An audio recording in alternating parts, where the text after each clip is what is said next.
What's up, everybody?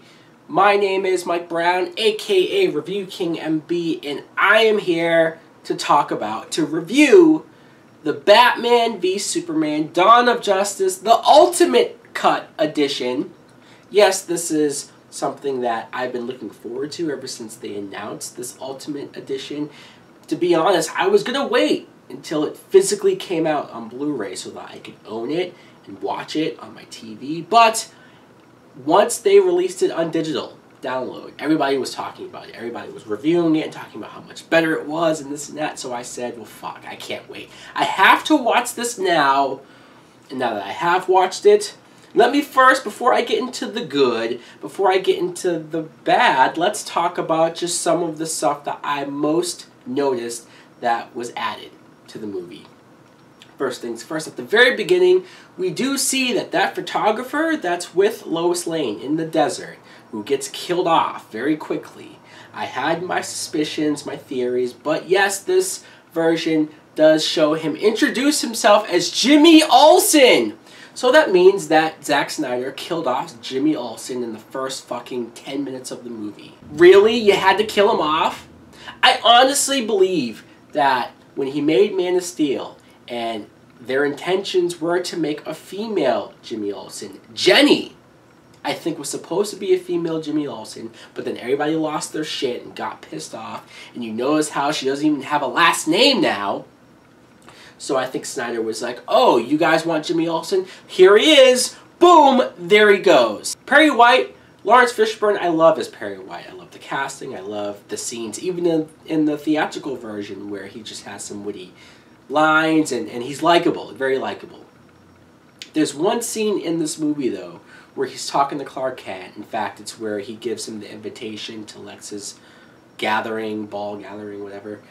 And he's like, yeah, somebody hand-picked you to go to this event. I don't know, they must have a thing for nerds. And then he walks away. I'm like, really, Perry White? Why are you being such a dick? Speaking of unnecessary, there's like a 7-second shower scene of Ben Affleck naked. You see his whole ass and everything. And look, I've seen enough of Ben Affleck naked after Gone Girl. That shower scene, you see a lot of him. Jenna Malone. I remember before this movie hearing that Jenna Malone was going to be in here. And there was speculation over which character she was going to play. Big rumors that she was playing Barbara Gordon. But then when her character got cut out, people were like, what? What happened? Now seeing her scenes, I do think that her character is missed. No, she's not playing Barbara Gordon, but she is playing a character who is sort of helping Lois Lane do her investigation, like when she's looking into the bullet that was at the desert scene. She helps her figure out where that's from. Also later on, she has a big scene with Lois revealing some important information to the audience. So it's one of those things where maybe her character in and of itself is minor, but her scenes were very important. Now, after that big explosion that happens when Superman goes to the courtroom and he's supposed to answer for his actions, and then the bomb goes off, fire everywhere. I remember in the theater after that scene and being shocked and surprised by it, that it kind of just goes on. We just move on to another scene and it's like, oh well, we don't really have to address it. This cut, we see the aftermath of it. We see Superman actually physically trying to help people around the area who are hurt, badly hurt. Even one firefighter comes up and it's like, oh yeah, thanks Superman. Now please back the fuck away as I do my job here, because some people think that he was involved. And you get a lot of news stuff of people saying, was he involved? Was he behind this? And then other scenes of the news going, no, it was a bomb, but not everybody believes that, fully believes it. So it was a lot more interesting. It makes more sense when he eventually flies away and goes away for a little while.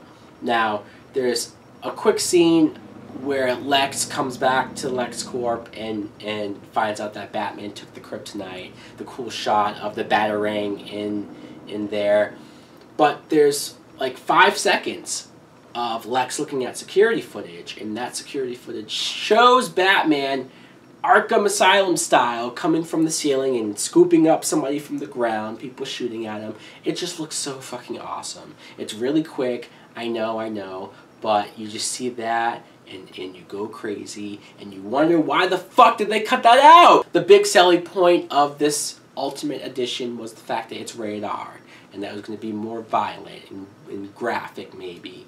And watching it, sure, there's some scenes where people are getting shot, and you see CGI blood, or like the scene where Batman goes to the warehouse and he's fucking up all those guys. Awesome action scene. But he throws a crate, and it smashes against the guy's head, and his blood splatters on the wall. And I'm like, fuck, Batman just killed that guy. It's not the only time, of course, he kills people. But that's so just like Batman is a cold-blooded murderer in that particular part. So I don't love that. But let's talk about the good. I've already mentioned how there's some details that were left out and cut out, and how some story points are more talked about, which makes it better. But the big stuff here, the first half of this movie, even in the theatrical cut, had a lot of ideas. Had a lot of stuff of the public, the media, talking about Superman and whether or not he's good for the world, whether he's doing the right things and saving the people he's saving. And I loved all of that. They were great ideas. This cut fleshes out those ideas. Fleshes out just why the people are even having these types of thoughts in the first place. Like the scene at the desert, where Lex's guys kill all of those people and make it look like Superman did it. At least when I saw that in the theater, I thought, well, why the fuck would they think Superman killed these guys? They shot them up with guns. Like, does the media really think that Superman shot these people with guns? How dumb are these people in Metropolis? But when you see this cut, you see that after they shoot them, they burn the bodies, so that it looks like Superman burnt them all alive with his heat vision. And then that black woman, who in the movie testifies in front of the court and says that Superman doesn't answer to God. Well, you see here that she was hired by Lex to lie and say that she saw him do this, and that he killed her family. And then later on, she gets a guilty conscience and admits the truth. Like, all of that is so vital, so crucial to what's going on in this plot, that I cannot believe that they cut it out. Because honestly, when I first saw this movie, I enjoyed it for what it was. I enjoyed the action. I think I loved it more for the fact that it was finally here, right? Batman, Superman together for the first time. And there was a lot of aspects like that won me over. But if you had this stuff here to make me understand what was going on in the plot, in the story, to really make me understand why things were happening, it would have been a lot more of what I wanted. And it boggles my mind that stuff like this was cut out. Clark Kent investigating the Batman in Gotham. This is, too, something that is needed, because I remember thinking, I get why Batman doesn't like Superman. That scene at the beginning is epic, with him in Metropolis during that Man of Steel battle. All of that works. The dream of the future, of Superman going bad, all of that works for Batman's motivation. There's no motivation for Clark until this cut where he's in Gotham, he's investigating what people on the street, the poor people, have to say about everything going on about Batman, and just how rougher he's been nowadays, how edgier he's been, how much more he's been doing to criminals. When Superman investigates this whole branding idea that they kind of mention in the theatrical cut, but this one really gets into that criminal when he gets branded, put into prison, killed, viciously killed, because that's what that branding means. And then Superman talks to the wife of that criminal and his kids, and just really sees what type of damage Batman is doing. Like, now I understand why Superman doesn't like, at least with Batman, how far he's taken this, how far he's going. The bad. Yeah, there's little things that these added scenes can do as far as what was already wrong with the Dawn of Justice movie. Jesse Eisenberg as Lex Luthor, you can't. There's nothing you can do.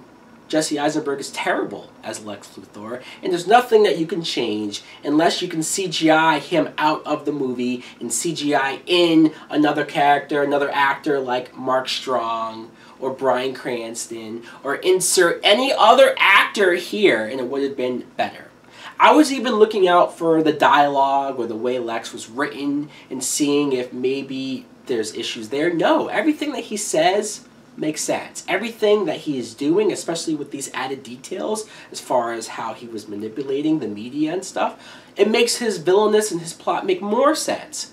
But the way how Eisenberg is delivering his lines, how over the top he is, and the weird mannerisms and the schisms and the hoo hoo hoo, all that stupid shit that he's doing. His speech at the party where he's all spazzing out and making it completely obvious that he's crazy. It's like, no, this isn't Lex. Batman killing people, I said it before, I'll say it again. I hate the fact that he kills people here. You could argue that it would help for why Superman doesn't like him for that issue, but ultimately the whole reason why they fight has nothing to do with it. It's more about Martha Kent being kidnapped, so it doesn't amount to anything.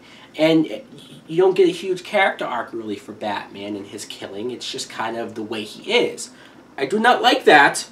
Him using guns, any type of guns, just doesn't look right.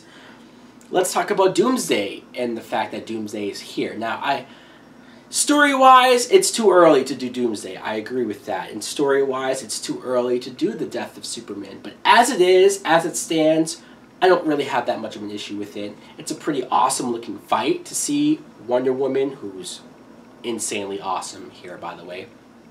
Batman, Superman, all three of them going up against Doomsday is pretty epic. Is a pretty cool end battle. There's a lot of great things there. I wish Doomsday had a little bit more bones and spikes coming out of him. The death of Superman, too, is something that's like, holy fuck, I can't believe I'm seeing this in live action for the first time. It would have been better if maybe the villain, or the end battle villain, was Metallo. Maybe if you took the Wally character who lost his legs and hated Superman and blew himself up. Maybe if you, instead of blowing him up, or maybe if you could have taken some of his remains and Lex could have turned him into a robot like Metallo and Metallo be who they fight. Overall, this Ultimate Edition cut is a lot better. It is. Does it still have issues? Yes. As long as Jesse Eisenberg is Lex, you're always going to have issues with these movies. But I never had issues with the tone of the film. I didn't think it was too dark. But it is what it is. I do think that if you didn't like the theatrical cut, I'm not really sure that this is going to make you like it more. I just think that anybody who did like this movie but had issues with it, like me, this will make you like it and love it more, which is what it did for me. So overall, this is a great, great addition to the movie. I'm definitely going to buy this full price. Anyways, guys, let me know in the comments below if you too saw this cut. What do you think of it? Does it hurt the movie? Does it make it better? Does it really, is it the same movie to you? Thanks for watching. Like, comment, subscribe. Later!